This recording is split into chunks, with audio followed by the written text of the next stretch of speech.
ভাইরে ভাই, পাকিস্তানের অধিনায়ক শাহিন শাহ আফ্রিদিকে 1 মিলিয়ন পাকিস্তানি রুপি জরিমানা করেছে লাহোর কালান্দাস। তো লাহোর কালান্দাস কিন্তু পিএসএল এর একটা টিম, এবং যেই টিমের অধিনায়ক হলেন আবার শাহিন শাহ আফ্রিদি, এবং সেই টিমে কিন্তু খেলেন বাংলাদেশের মুস্তাফিজুর রহমান কাটার মাস্টার। তো সেই শাহিন শাহ আফ্রিদিকে 1 মিলিয়ন পাকিস্তানি রুপি জরিমানা করা হয়েছে। কেন করা হয়েছে সেটা আমি আপনাদেরকে এখনই বলতেছি। তার আগে একটা রিকোয়েস্ট, ভিডিওটা অবশ্যই শেয়ার করে দেবেন। তো যেখানে বলা হচ্ছে ক্রিকেটারদের হোটেল প্রোটোকল ভাঙ্গায় লাহোর অধিনায়ক শাহিন শাহ আফ্রিদিকে জরিমানা করেছে লাহোর কালান্দাস। দলটির আরেক ক্রিকেটার সিকান্দার রাজার অতিথিকে হোটেল রুমে আনতে সাহায্য করায় এই জরিমানার কবলে পড়েন শাহিন শাহ। যদিও দোষ স্বীকার করে নিয়েছিলেন সিকান্দার, তার বিরুদ্ধে কোনো শাস্তি আরোপ করা হয় নাই।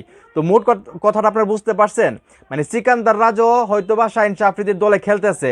তো সিকান্দার রাজার একজন ফ্রেন্ড আসছে, সেই ফ্রেন্ডকে আসলে হোটেল রুমে আনা হয়েছে, যে হোটেল রুমে আসলে ক্রিকেটাররা থাকে। তো এটা আসলে ক্রিকেটের যে রুলস বা লাহোর কালান্দাসের যে রুলস বা নিয়ম, তার আসলে উল্টা হয়ে গেছে আর কি। এটা নিয়মের বাইরে হয়ে গেছে, যার কারণে লাহোর কালান্দাস শাহিন শাহ আফ্রিদিকে 1 মিলিয়ন পাকিস্তানি রুপি জরিমানা করছে। মানে চিন্তা করে দেখেন তাদের নিয়ম বা নীতিগুলো কতটা কঠিন।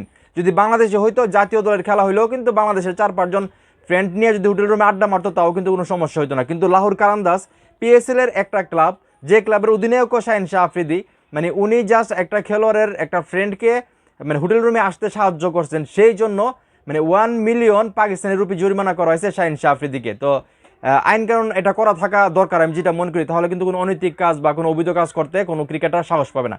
তো যাই হোক, এই যে শাহিন শাহ আফ্রিদিকে আসলে 1 মিলিয়ন পাকিস্তানি রুপি জরিমানা করলো তারই ক্লাব লাহোর কালান্দাস, এই খবরটা শুনে আপনাদের কাছে কীরকম লাগতেছে সেটা অবশ্যই কমেন্ট করে জানাবেন। ভিডিওটা ভালো লাগলে অবশ্যই শেয়ার করবেন।